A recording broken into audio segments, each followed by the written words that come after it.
Pernikahan yang tak diinginkan. Bab 314. Kami siarkan langsung dari lokasi kejadian di ruas Jalan Raya Cagak Cikidang, Sukabumi, Jawa Barat, tepatnya di KM 67, kawasan tanjakan dan turunan ekstrem yang dikenal sebagai salah satu jalur paling berbahaya di wilayah selatan Jawa Barat. Telah terjadi kecelakaan beruntun yang melibatkan sebuah truk tronton bermuatan berat, 2 unit mobil pribadi, serta 5 sepeda motor. Insiden ini terjadi sekitar pukul 1 dini hari WIB, saat arus kendaraan di jalur tersebut cenderung lengang namun berbahaya karena minim penerangan dan kondisi jalan yang berliku. Curam.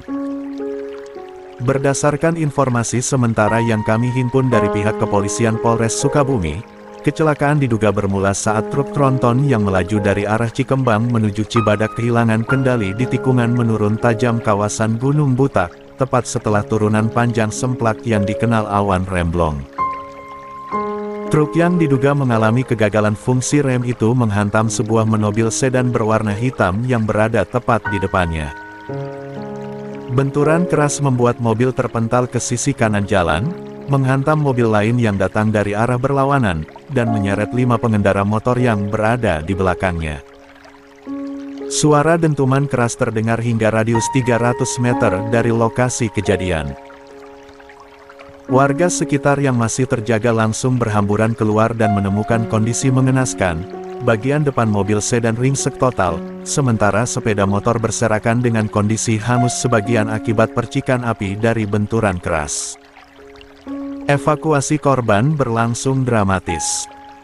Aparat kepolisian dibantu petugas damkar dan relawan SAR masih melakukan pencarian dan identifikasi. Hingga laporan ini diturunkan, total korban jiwa telah mencapai 8 orang, terdiri dari 5 pengendara motor dan 4 penumpang dari 2 mobil yang terlibat. Beberapa lainnya dalam kondisi kritis dan telah dilarikan ke RSUD Sekarwangi, Cibadak. Hingga kini, identitas korban belum seluruhnya terverifikasi, namun dari salah satu mobil ditemukan plat kendaraan bernomor B19XKFA yang diduga milik warga Jakarta Selatan. Polisi belum dapat memastikan apakah pengemudi sedan tersebut adalah pejabat swasta yang dikabarkan tengah dalam perjalanan menuju Sukabumi. Jalur Cagak Cikidang memang terkenal ekstrim, terlebih pada dini hari saat visibilitas rendah. Jalannya sempit, berliku tajam, dan dipenuhi turunan panjang yang menjadi momok bagi kendaraan berat. Kami akan terus memberikan update terbaru terkait kecelakaan maut ini. Bagi Anda yang memiliki keluarga dalam perjalanan menuju Sukabumi malam tadi, mohon segera menghubungi posko informasi korban yang telah disiapkan oleh pihak kepolisian dan rumah sakit terdekat. Sepanjang siaran itu diputar, napas Bu Mahira seolah terhenti. Matanya menatap layar televisi tanpa kedip. 79. Seakan-akan otaknya menolak percaya pada apa yang baru saja dilihat dan didengar. Jantungnya berdetak kencang tak beraturan, namun tubuhnya membeku, tak mampu bergerak. Sementara itu, Pak Argatamna masih terpaku di tempat duduknya. Tangannya yang memegang remote televisi bergetar hebat, hingga tanpa sadar remote itu terlepas dan jatuh ke lantai, membentur ubin dengan suara nyaring yang mengagetkan. Bunyi itu seperti memecah keheningan mencekam di ruangan VIP rumah sakit itu. Namun, tak ada satupun dari mereka yang bereaksi terhadap suara tersebut. Bu Mahira justru menggenggam lengan suaminya dengan gemetar. 80. Cahaya matahari pagi menyelinap samar ke sela-sela jendela kecil ruang ICU, menebar sinar hangat ke seluruh ruangan yang dingin dan sunyi. Di antara alat bantu medis dan suara detak monitor yang stabil, tubuh Azarin terbaring lemah namun telah sadar sepenuhnya sejak malam tadi. Napasnya perlahan, sesekali membenahi posisi selang infus yang mengganggu geraknya. Dengan bantuan perawat subuh tadi, dia akhirnya bisa menunaikan salat subuh dalam kondisi berbaring. Doanya lirih, air matanya sesekali jatuh, namun bibirnya tak henti melafalkan zikir dalam hati. Pukul 6:30 pagi, suara lembut dari pintu yang terbuka pelan membuyarkan keheningan itu. "Selamat pagi, Bu Azarin," sapa seorang perawat muda yang masuk dengan senyum ramah dan clipboard di tangan. "Saya periksa dulu ya, Bu. Apa ada yang Ibu rasakan tidak nyaman pagi ini?" Azarin membuka mata perlahan. Tatapannya sayu, suara seraknya nyaris tenggelam di antara dengung. "Mesin. Tidak nyaman. Tidak. Hanya lelah. Dan, kapan saya bisa keluar dari ruangan ini?" Tanyanya dengan nada pelan dan penuh harap. "Saya sudah tidak betah." Perawat itu tersenyum tipis, menghampiri Azarin dengan langkah tenang, kemudian mengecek infus dan tekanan darah di layar monitor.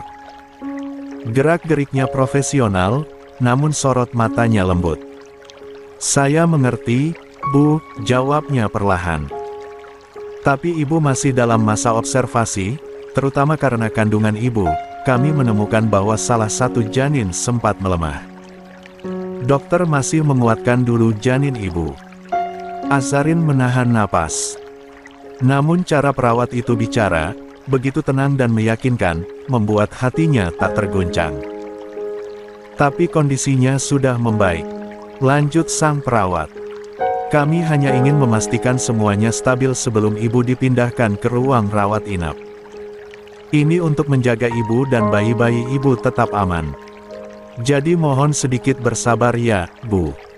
Ibu sudah sangat kuat sampai sejauh ini." Azarin mengangguk kecil. Matanya berkaca-kaca, namun dia mengukir senyum tipis meski tak sepenuhnya. Lega. Hening sejenak. Kemudian, dengan suara yang hampir tak terdengar, Azarin bertanya, "Suami saya sudah datang. Apa dia ada di luar?" Pertanyaan itu membuat tangan perawat yang tengah mencatat data sedikit terhenti. Senyumnya perlahan memudar, digantikan guratan ragu di wajahnya. Namun dia segera menguasai ekspresi, lalu menggeleng pelan. "Maaf, Bu, tidak ada siapapun di luar. Tapi, ada ayah mertua Ibu yang sempat datang sekitar pukul 3 pagi, hanya mengecek sebentar, lalu kembali ke kamarnya." Azarin terdiam. Tatapannya menerawang ke langit-langit ruangan, seolah sedang mencari sesuatu yang tak tampak. Tak ada protes dari bibirnya. Hanya dada yang sedikit naik turun menahan gelombang tanya yang tak terjawab. Dia kembali memejamkan mata, mencoba menenangkan pikirannya. Entah mengapa, ada gelisah yang merambat perlahan di hatinya. Perawat menepuk pelan punggung tangan Azarin. "Ibu istirahat dulu ya. Nanti kalau sudah waktunya." 81. Dipindahkan, kami beritahu Azarin. Azarin mengangguk. "Terima kasih." Dan ketika perawat melangkah keluar, meninggalkan ruang ICU yang kembali sunyi, Azarin menarik napas panjang, entah mengusir letih, atau hanya ingin mendengar bahwa dirinya masih hidup. Namun satu hal yang pasti, hati kecilnya mulai merasa ada sesuatu yang tidak beres. Azarin kembali memejamkan mata. Hatinya terus berusaha bersandar pada ketenangan ilahi. Jemarinya yang lemah menggenggam ujung selimut, sementara bibirnya bergerak lirih, melantunkan zikir yang tak pernah lepas sejak dia terjaga dari koma. "Allahu, Allahu." Suara mesin monitor berdentang pelan, berpadu dengan desiran pendingin ruangan yang membekukan suasana. Namun di dalam dada Azarin, justru terasa hangat, lalu perlahan bergemuruh. Air matanya menetes, tanpa suara, mengalir membasahi pipi pucatnya. Dia bahkan tak sadar sejak kapan mulai menangis. Yang dia tahu, dadanya terasa sesak, seperti ada sesuatu yang hendak meledak, tetapi tak tahu apa. Bukan rasa sakit fisik. Bukan pula karena luka pasca kecelakaan. Namun, rasa yang tak bisa dijelaskan, sebuah firasat mungkin. Atau kehampaan yang datang tanpa aba-aba. Namun Azarin tetap berzikir. Menggenggam erat ketenangan dalam lafaz-lafaz suci itu, berusaha menahan dentuman gelisah yang makin nyata. Tangisnya tetap mengalir, seiring hatinya yang memohon penguatan dari Yang Maha Kuasa. Allahu, la ilaha illa anta, subhanaka ini kuntu minas zalimin. Dia menarik napas, dalam dan berat. Lalu menghembuskannya perlahan. Namun yang datang justru semakin pekat. Sunyi yang mencekam. Sunyi yang terasa seperti pertanda bahwa badai sedang menyusun langkahnya. Ya Allah, ada apa ini? Bisiknya pelan. Di tengah rasa gundah yang tak bisa dijelaskan, suara derit pintu perlahan terdengar, mengusik Azarin. Wanita berhijab abu-abu itu membuka matanya perlahan, setengah berharap jika Din yang datang. Namun sosok yang muncul bukanlah suaminya, melainkan seorang wanita dengan mata yang menyimpan kelelahan panjang, mengenakan pakaian steril berwarna biru muda. Azarin mengerjap. Napasnya tercekat. Namun, kemudian senyum mengembang di wajah pucatnya. Umi. Panggilnya lirih, nyaris seperti bisikan yang lahir dari dasar kerinduan. Herlina membalas senyumnya, langkahnya pelan dan hati-hati, seolah takut mengganggu kesucian momen itu. Dia mendekat, lalu duduk di kursi di samping ranjang. Matanya berkaca-kaca melihat putri bungsunya yang terbaring lemah. Maafkan Umi, baru datang sekarang, ucap Herlina, pelan. Suaranya gemetar. Ada luka lama yang diam-diam ikut hadir bersama kedatangannya. Azarin mengangguk, masih tersenyum. Tidak apa, Umi, terima kasih sudah datang. Sesaat hening. Hanya suara mesin detak jantung dari monitor yang menemani. Herlina menatap lekat wajah anaknya. Sebenarnya, apa yang terjadi, Nak? Kenapa sampai kamu di sini? Sampai koma. 82. Azarin menggeleng. Pelan, namun tegas. Sorot matanya menyimpan luka yang terlalu dalam untuk diceritakan. Aku gak ingin bicara soal itu, Umi. Bukan sekarang. Herlina menghela napas, mencoba menerima. Umi datang sendiri. Tanya Azarin berganti, menyelamatkan percakapan yang sebelumnya. Herlina mengangguk perlahan. Iya. Alea, dia masih belum mau ke sini. Masih keras kepala, masih belum bisa menyingkirkan egonya. Azarin menarik senyum getir, meski matanya mulai berkaca. Tak apa, Umi. Mungkin memang begitu jalannya. Hening kembali menyapa, sebelum Herlina membuka kotak makanan berisi bubur hangat dari rumah. Umi bawain bubur ayam kesukaanmu. Mau disuapin? Azarin langsung mengangguk, matanya berbinar kecil di balik lelahnya. Sendok demi sendok masuk ke mulut Azarin. Herlina menyuapi dengan telaten, seakan ingin mengingat kembali ke masa saat Azarin masih kecil. Namun, tak ada satupun yang diingatnya. Hal itu tak membuatnya kehilangan rasa antara ibu dan anak. Hingga di tengah suapan keempat, suara Azarin kembali terdengar. Pelan, seperti menyusup dari hati yang menyimpan rindu. Umi, kenapa? Iya, aku merindukan almarhum Abah. Sendok di tangan Herlina terhenti. Sesaat, dunia seakan mematung. Wajah Herlina menegang. Ada sesuatu yang bergetar di dalam dirinya, tetapi dia sendiri tak tahu apa. Dan panggilan Abah untuk suaminya yang telah tiada, hanya tinggal potongan kenangan buram yang tak bisa dia genggam penuh.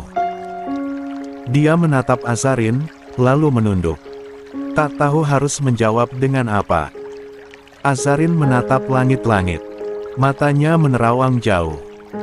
Bukannya aku gak bersyukur, Umi. Tapi aku merasa, kalau Abah masih ada, mungkin semua gak akan serumit ini. Mungkin aku masih bisa tidur di pangkuannya. Mungkin aku masih bisa minta dikuatkan tanpa harus menyakiti siapa-siapa. Air matanya menetes lagi. Atau mungkin aku cuma sedang terlalu lelah menghadapi semua orang, hingga yang kurindukan cuma satu orang yang sudah tak bisa kembali. Perlahan Herlina menggenggam tangan Azarin. Erat. Maafkan Umi, Nak, kalau keberadaan Umi belum cukup untuk menggantikan tempat Abah. Azarin memejamkan mata. Duka itu, walau tanpa suara, menjalar lebih dalam. Dia hanya ingin kehangatan. Bukan pelukan, tetapi ketenangan yang tak bisa dijanjikan siapapun. Kecuali Allah. Sejak tadi perasaanku nggak enak, Umi. Suara Azarin lirih, hampir tenggelam dalam napasnya yang berat. Aku pikir, aku hanya sedang merindukan Abah. Tapi ternyata, rasanya lebih dari itu. Dia menghela napas panjang, seperti menumpahkan beban yang tak bisa dijelaskan dengan kata-kata. Herlina mengusap pundaknya dengan lembut, tak berkata apa-apa, hanya mendengarkan, karena terkadang pelukan diam seorang ibu lebih menenangkan daripada 1000 nasihat. 83. Umi tahu gak? Lanjut Azarin sambil menatap langit-langit, matanya berkaca. Apa yang paling aku takuti dalam hidup ini? Herlina hanya menggeleng pelan, wajahnya tetap sendu, tanpa jawaban. Kematian, Umi, ucap Azarin. Bukan karena aku takut dipanggil Allah, tapi karena aku takut kehilangan. Takut ditinggal oleh orang-orang yang aku cintai, seperti saat Abah pergi, begitu cepat, tanpa pamit. Air mata mulai menetes di sudut matanya, mengalir perlahan seperti embun yang jatuh dari langit paling sunyi. Saat Abah meninggal, dunia rasanya hampa. Aku seperti tenggelam, dan satu-satunya yang tersisa hanya Umi. Tapi kalau aku kehilangan lagi, aku tidak tahu apakah aku masih bisa bertahan. Tangisnya tertahan. Tidak meledak, tetapi cukup membuat suaranya bergetar. Aku takut, Umi. Bukan pada maut, tapi pada sepi yang ditinggalkannya. Karena tak ada yang bisa menyembuhkan rindu dari orang yang telah kembali ke tanah, selain waktu, yang entah kapan akan menyembuhkan sepenuhnya. Herlina masih diam. Namun elusannya di tangan Azarin makin lembut, seolah mengerti tanpa harus memahami seluruh luka yang terucap. Aku takut suatu hari, aku mencintai seseorang terlalu dalam, lalu Tuhan mengambilnya dalam sekejap. Dan aku hanya bisa memeluk kenangan, bukan tubuhnya. Azarin menatap ibunya, matanya yang sembab namun bening, penuh kejujuran yang sederhana. Kematian itu seperti hujan deras, Umi. Kita tahu dia akan datang, tapi kita tidak pernah tahu kapan petir menyambar. Dan saat semuanya reda, yang tersisa hanyalah tanah basah, dan hati yang kebas. Herlina menunduk, lalu membisik lirih dengan suara yang hampir hilang. Nak, jangan bicara tentang perpisahan. Doakan yang baik-baik saja. Azarin tersenyum getir, lalu menatap jauh ke arah jendela kecil yang buram oleh embun pagi. Karena perpisahan yang disebabkan kematian, adalah satu-satunya perpisahan yang tak bisa dikejar, tak bisa dicegah, dan tak bisa dipeluk kembali. Waktu tak terasa bergulir. Herlina bangkit perlahan dari kursinya. Raut wajahnya menyiratkan kelelahan yang tak hanya bersumber dari fisik, tetapi juga dari batin yang penuh beban tak kasat mata. Umi pulang dulu, ya, nak, bisiknya lembut, sambil mengelus perut Azarin yang kini mulai membuncit. Sentuhan itu bukan sekadar belayan, tetapi doa yang tak diucap, harapan yang diam-diam diselipkan pada kehidupan mungil di dalam sana. Azarin mengangguk pelan. Hati-hati, Umi, terima kasih sudah datang, ujarnya dengan suara serak, namun penuh ketulusan. Matanya menatap penuh cinta, tatapan yang selama ini tak pernah berubah sejak dia kecil, selalu mencari sandaran dalam mata ibunya. Sebelum benar-benar melangkah pergi, Herlina merapikan selimut putrinya, lalu mengusap kepala Azarin yang berbalut jilbab abu-abu pucat. Sentuhan itu seperti pelukan terakhir di pagi yang sepi, hangat, tetapi menyimpan kekhawatiran yang tak bisa dilafalkan. Tenang, ya, sayang, Umi yakin kamu kuat. Nanti Umi datang lagi, ucapnya pelan. Azarin tersenyum kecil. Insya Allah, Umi. Doakan aku, ya.